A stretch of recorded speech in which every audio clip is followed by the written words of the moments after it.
Hi everyone, this is Chandra Chaudhary और आज का हमारा टॉपिक होने वाला है रेस्पिरेशन, जो मैंने लिया है क्लास 10th साइंस का चैप्टर नंबर 6 जो है आपका लाइफ प्रोसेसेस।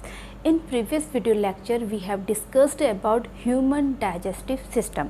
तो चलिए बिना किसी देरी के स्टार्ट करते हैं आज का most important topic that is respiration. इससे भी आपके इम्पॉर्टेंट क्वेश्चंस आ सकते हैं।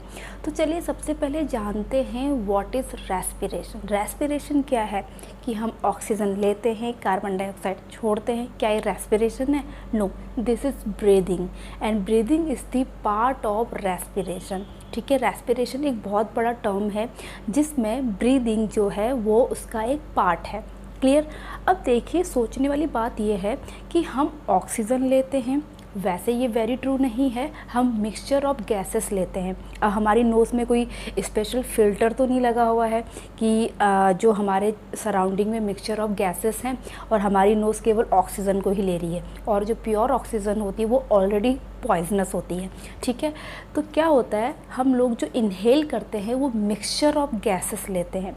ठीक है, जिसमें ऑक्सीजन का परसेंटेज कितना होता है? आपका 21% होता है, और आपका जो कार्बन डाइऑक्साइड है 0.03% होता है।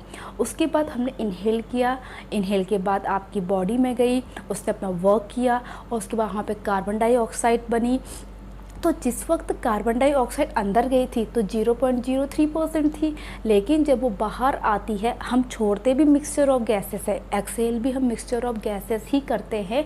बस उसमें जो आपका ऑक्सीजन है, देखिए जो ऑक्सीजन आपने इनहेल की पहले तो 21% थी, जब आप उसको एक्सहेल करते हैं तो उसमें 16.4% होती है।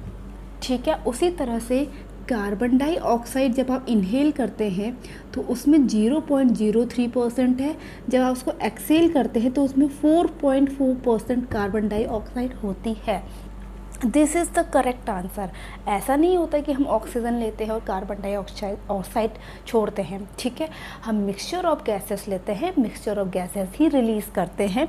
बस उसमें जो कार्बन डाइऑक्साइड और ऑक्सीजन का जो परसेंटेज है वो वेरी करता है। ठीक है, इतनी बात समझ में आई। अब सोचने वाली बात यह है कि भाई हमने तो ऑक्सीजन ली थी, कार्बन डाइऑक्साइड कहाँ से का परसेंटेज कैसे बढ़ गया, ऑक्सीजन का परसेंटेज कैसे रिड्यूस हो गया? तो कुछ ना कुछ तो हो रहा है हमारी बॉडी के अंदर। ठीक है, वो क्या हो रहा है? तो हमने डाइजेस्टिव सिस्टम में क्या सीखा था? हमने एसिमिलेशन, जो इसका 4th स्टेप था डाइजेशन का, उसमें ये सीखा था कि जो आपका फूड डाइजेस्ट हो जाता है, मीन्स जो आपका कार्बोहाइड्रेट है ग्लूकोज में चेंज हो गया था, जो प्रोटीन है अमीनो एसिड में चेंज हो गया था, और जो फैट्स है वो फैटी एसिड या फिर ग्लिसरॉल में चेंज हो गया था। उसके बाद वो ब्लड में जाता है और ब्लड से होल बॉडी पार्ट्स में गया, मीन्स ईच सेल में आपका जो डाइजेस्टेड फूड था वो चला गया। लेकिन क्या एनर्जी मिली? जैसे मैं अभी बोल रही हूँ तो क्या वो मुझे एनर्जी मिली? नो, एनर्जी नहीं मिलती है यहाँ पर। जब तक उस ग्लूकोज को ये ऑक्सीजन जाके ब्रेक डाउन ना कर दे तब तक आपको कोई भी एनर्जी नहीं मिलती है। ओके, तो यहाँ पर रेस्पिरेशन का मेजर जो वर्क है वो क्या है? एक्चुअली रेस्पिरेशन का मतलब ही क्या है? The broken down of glucose to release energy. Glucose का ब्रोक डाउन करना और एनर्जी को रिलीज़ करना ही आपका क्या कहलाता है? रेस्पिरेशन कहलाता है। ठीक है, अब ग्लूकोज का ब्रोकन डाउन कैसे होगा? जब ऑक्सीजन जाएगी, जब हमने इनहेल किया तो उसका जो बाय प्रोडक्ट बना आपका कार्बन डाइऑक्साइड बना, जो हमने उसको एक्सहेल कर दिया। तो जो एक साइकिल हुआ कि ऑक्सीजन हमने ली, कार्बन डाइऑक्साइड छोड़ी, तो उसे हम कहते हैं वन ब्रीथ। ठीक है, तो ब्रीदिंग की अगर मैं बात करूं कि ब्रीदिंग क्या है, सबसे पहली बात तो रेस्पिरेशन आपको समझ में आ गया। Break down of glucose. ठीक है, और क्या मिलेगी इससे? आपको एनर्जी मिलेगी, और बाय प्रोडक्ट क्या बनेंगे? Carbon dioxide and water. Break down of glucose, ठीक है, जिसमें आपको एनर्जी, कार्बन डाइऑक्साइड और वाटर आपको बाय प्रोडक्ट मिलते हैं। ठीक है, अब बात करते हैं जैसे कि ब्रीदिंग। मैंने क्या बोला? ब्रीदिंग। ब्रीदिंग क्या है? ब्रीथ। तो एक ब्रेथ क्या होती है? One inhale plus one exhale, means carbon dioxide को लेना प्लस ऑक्सीजन को लेना एंड कार्बन डाइऑक्साइड को रिलीज़ करना, एक्सेल करना, ये आपका 1 ब्रीथ कहलाता है। और एक नॉर्मल पर्सन में अगर हम ब्रीदिंग की बात करें तो ये होती है आपकी 15 to 18 पर मिनट। लेकिन जब हम ड्यूरिंग हैवी एक्सरसाइज जब हम करते हैं तो ये आपकी बढ़ जाती है। ठीक है, ओके, आई होप इतना आपको क्लियर हो गया होगा। रेस्पिरेशन क्या है समझ में आ गया होगा, ब्रीदिंग उसका एक पार्ट है ये भी क्लियर हो गया होगा। अब बात करते हैं हम टाइप्स ऑफ रेस्पिरेशन की, कि कितने टाइप्स का होता है। टाइप्स ऑफ रेस्पिरेशन, ठीक है, टाइप्स ऑफ रेस्पिरेशन की बात करते हैं। तो देखो, सिंपली लैंग्वेज में जो मैंने आपको बताया, breakdown of glucose to release energy is called respiration. अब मैंने यहाँ पे बाय प्रोडक्ट आपको कार्बन डाइऑक्साइड बताया, तो ये ऐसा ज़रूरी नहीं है कि हर किसी में हो। ठीक है, तो मेजरली क्या होता है कि जैसे कि मैंने यहाँ पे आपको ऑक्सीजन का एग्जांपल दिया कि ऑक्सीजन गई, उसने ग्लूकोज को ब्रेक डाउन करा, ये सब बना। लेकिन हर किसी ऑर्गेनिज्म में ऐसा नहीं होता है। ये जनरली उन ऑर्गेनिज्म में होता है जो मल्टी सेल्यूलर हैं। ठीक है, जो प्रिमिटिव सेल्स हैं, लाइक यूनिसेलुलर ऑर्गेनिज्म है, जिनको हम माइक्रो ऑर्गेनिजम्स कहते हैं, उनमें ज़रूरी नहीं है कि वो with the help of oxygen ही उसमें ग्लूकोज का ब्रेक डाउन होगा। विदाउट ऑक्सीजन भी उनमें ग्लूकोज का ब्रेक डाउन हो जाता है। क्लियर? तो ऐसा रेस्पिरेशन जिसमें आपकी ऑक्सीजन की ज़रूरत नहीं होती है, ग्लूकोज का जो ब्रेक डाउन होता है वो एब्सेंस ऑफ ऑक्सीजन हो जाता है, तो उसे हम अनएरोबिक रेस्पिरेशन कहते हैं। क्लियर? तो टाइप्स ऑफ रेस्पिरेशन में पहला अनएरोबिक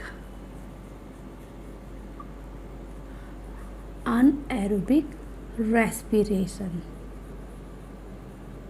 ओके, तो यहाँ पर जो अनएरोबिक रेस्पिरेशन है, तो दैट मीन्स यहाँ पर आपका जो हुआ प्रेजेंस एब्सेंस ऑफ ऑक्सीजन हुआ, एब्सेंस ऑफ ऑक्सीजन। क्या चीज़ हुई? ब्रोकन ग्लूकोज का ब्रेकडाउन। ग्लूकोज ब्रेकडाउन जो हुआ वो आपका एब्सेंस ऑफ ऑक्सीजन होता है।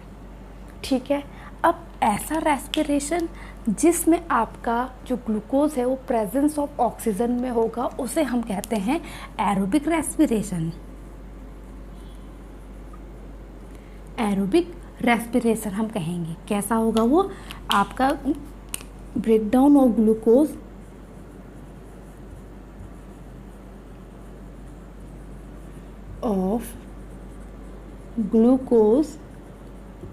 in the presence of oxygen। Clear? यहाँ पर बहुत सिंपली लैंग्वेज में हमने टाइप्स ऑफ रेस्पिरेशन देखा, एरोबिक रेस्पिरेशन और अनएरोबिक।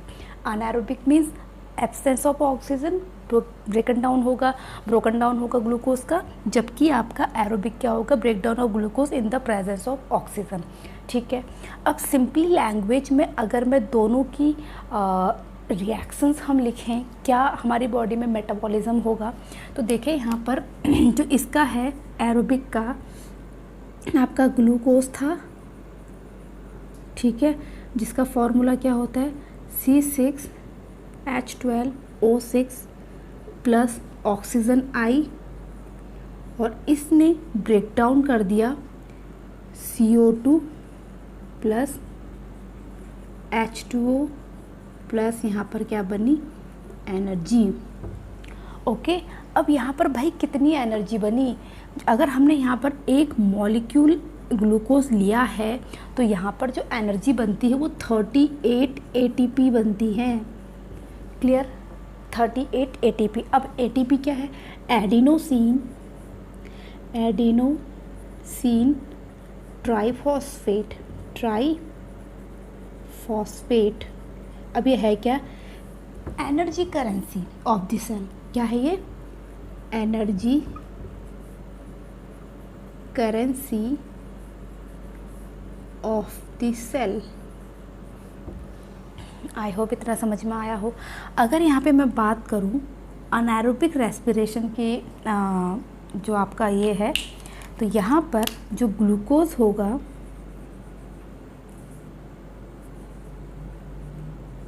वो आपका ब्रोक डाउन हो जाएगा एब्सेंस ऑफ ऑक्सीजन, ठीक है। तो आपका यहाँ पर बन जाएगा C2H5OH अल्कोहल बनेगा, plus carbon dioxide plus energy. अब यहाँ पर एनर्जी कितनी बनती है, ओनली 2 ATP।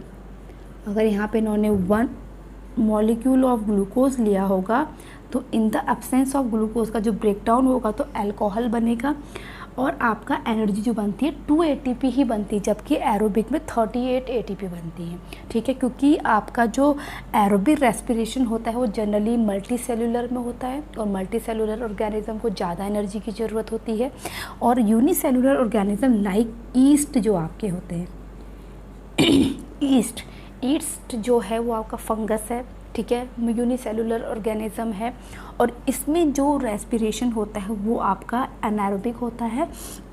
तभी तो फर्मेंटेशन में जो आपका ग्लूकोज क्या है, शुगर का अल्कोहल में कन्वर्ट होना क्या कहलाता है, फर्मेंटेशन, ठीक है। ये आपने साइंस में क्लास 8th में भी पढ़ा होगा, फर्मेंटेशन कहलाता है, अल्कोहल बनता है। और जो कार्बन डाइऑक्साइड आते हैं, जैसे हम डो बनाते हैं, कार्बन डाइऑक्साइड बाहर निकलती है, तो तभी उसमें क्या हो जाती है, वो प्लफी यानी कि स्पंज टाइप का हो जाता है, छेद जो ब्रेड में हो जाती है, क्योंकि वहाँ पर कार्बन डाइऑक्साइड रिलीज होती है, थोड़ा सा फर्मेंटेड अल्कोहलिक उसमें से स्मेल आती है due to the presence of this alcohol, ठीक है। तो आई होप इतना आप लोगों को समझ में आ गया होगा। अब चलिए, अब यहाँ पर हम बात करते हैं एक और टाइप ग्लूकोज की, जो होता है कि आपका कभी कभी जो ग्लूकोज है वो ब्रेक डाउन हो जाता है मल्टी सेलुलर की ऑर्गेनिज्म की बॉडी में एब्सेंस ऑफ ऑक्सीजन, ठीक है।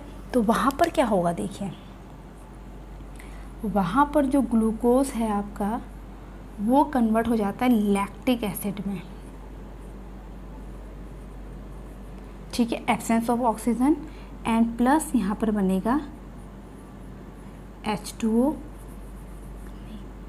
एनर्जी, और यहाँ पर जो एनर्जी बनती है वो भी 2 ATP ही बनती हैं, ठीक है, 2 ATP ही बनेंगी यहाँ पर एनर्जी।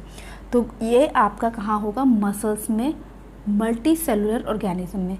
अब होता कब है, देखो ये कभी कभी जब हम हैवी एक्सरसाइज करते हैं या दौड़ लगाते हैं, रनिंग करते हैं, तो आपने देखा होगा हम घुटनों के बल ऐसे झुक करके हाँफने लगते हैं, हमारे पैरों में क्रैम्प आ जाती है। क्यों? क्योंकि जब हैवी एक्सरसाइज कर रहे हैं तो उसका मतलब हमारी बॉडी को ज़्यादा एनर्जी की ज़रूरत है। अब जब एनर्जी की ज़रूरत ज़्यादा है तो मीन्स एनर्जी कब ज़्यादा मिलेगी, जब ग्लूकोज का ब्रेक डाउन जल्दी जल्दी होगा। ग्लूकोज का ब्रेक डाउन जल्दी जल्दी कब होगा, जब हम ऑक्सीजन जल्दी जल्दी लेंगे, तभी तो हम तेज़ तेज़ सांसें लेने लगते हैं। तो क्या होता है कि ऑक्सीजन की सफिशिएंट अमाउंट में सप्लाई नहीं हो पाती है पैरों में, क्योंकि पैर थोड़े दूर हैं, ठीक है। आपको तो मैं आपको पूरा एक फ्लो चार्ट नेक्स्ट वाली वीडियो में पढ़ाऊंगी कि कैसे आपका जो ऑक्सीजन है पूरी होल बॉडी पार्ट्स में कैसे कैरी आउट होती है। तो यहाँ पर जब ऑक्सीजन नहीं पहुँच पाती है और एनर्जी की बहुत ज़्यादा ज़रूरत होती है तो ग्लूकोज आपका ब्रेक डाउन हो जाता है लैक्टिक एसिड में, ठीक है, लैक्टिक एसिड में कन्वर्ट हो जाता है, और वहाँ पर एनर्जी केवल 2 ATP ही बनती हैं। जैसे जैसे हम रिलैक्स होते हैं और ऑक्सीजन की जो सप्लाई है वो सफिशेंट अमाउंट में होने लगती है, तो लैक्टिक एसिड आपका फिर चेंज हो जाता है again carbon dioxide and water में, तो वो क्रैम्प आपकी अपने आप फिर ठीक हो जाती है, ठीक है। तो this is all about the respiration. आप इसका स्क्रीनशॉट ले सकते हैं, इसका एक पहला पार्ट है ये। नेक्स्ट पार्ट में हम सीखेंगे कि आपकी बॉडी में ये मीन्स ह्यूमन रेस्पिरेटरी सिस्टम कैसे वर्क करता है, ठीक है। ये मैंने आपको इन जनरल बताया है।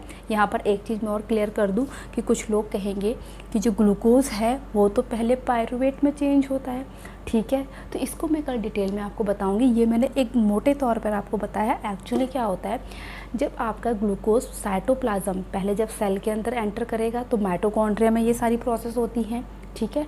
तो ये आपको मैं नेक्स्ट वाली वीडियो में बहुत अच्छे से समझाऊंगी कि साइटोप्लाज्म में जब आपका ग्लूकोज एंटर करता है तो पायरुवेट में चेंज होता है, फिर पायरुवेट जो है आपका माइटोकॉन्ड्रिया में जाएगा, तब जाके ये आपकी ये वाली प्रोसेस होती है। इसको हम कल पढ़ेंगे अच्छे से, ठीक है। तो तब तक के लिए stay tuned, stay healthy, stay connected, bye bye.